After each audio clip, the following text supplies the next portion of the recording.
streaming into his base, right through his main entrance, right down the gullet, shoving the sword down the throat of the Rock's defenses, and July using a Defiler Swarm to try and break through, but the Rock able to hold that narrow corridor with an Archon and a couple of effective storms, but July, I believe, has done the necessary there. The Rock's economy is in tatters. His army is minuscule compared to that of his opponent, and July with 2/2 upgrades on those Ultralisks, again a massive Plague. That's the great thing about Archons, though, is that Plague is so effectual on them because they have little HP to speak of, as is.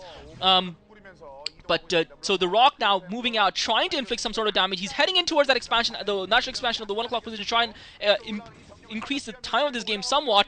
He's got a Dark Templar there, and that's critical. He should be able to deal some damage to July's forces here with his own forces. July surprisingly doesn't have a Nidus Canal, despite the fact that he's had his Hive up for so long, probably because he's had such superior map control. And the Rock with masses of storms, those storms are going to be eaten up by the Ultralisks, which is going to allow the Zerglings to come in and deal massive damage. And you've got to remember that Zerglings, when they are not killed, deal just so much damage, and July's going to be able to mop up the remainder of the Rock's forces, and really the Rock should GG. He hasn't got a hope in this game. He's managed to get his forces into July's main as well at the 1 o'clock expo. He's managed to get into the 1 o'clock main, and another storm by the Rock, killing a few Zerglings and a couple of drones. He's managed to kill most of the drones of those two expansions, but really July's economy is so superior, and the Rock has no economy to speak of, and it's really been the DT and the Zealots that have been doing the damage, and he still has units hurting July in that base.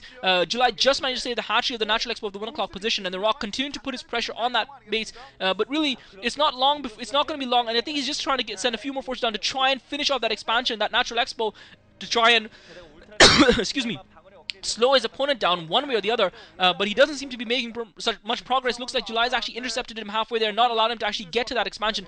July looks like he's gearing up for another attack here, ready to keep the pressure up on his opponent. The Rock forced to retreat from that attack, not able to get that expo down. But the critical thing here is the Rock is running out of resources, and he's just got barely any minerals left in his natural expo and his min-only expo.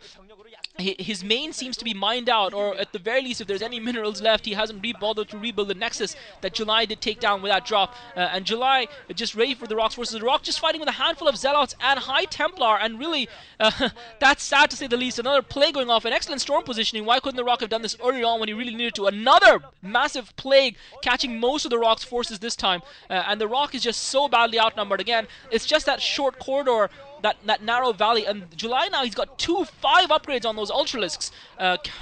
It's gonna hurt. Armor 1+5 for July's Ultralisk, and the Rock, it's just a matter of time. He really should have GG'd 10 minutes ago, and he's just inviting the humiliation from July at this point in time. July once again with the Swarm trying to break down that front door, and this time, unfortunately for the Rock, he doesn't have enough storms, he doesn't have the Archon, he doesn't have the DTs to hold off July's marauding forces, and he finally does GG. July decimates the Rock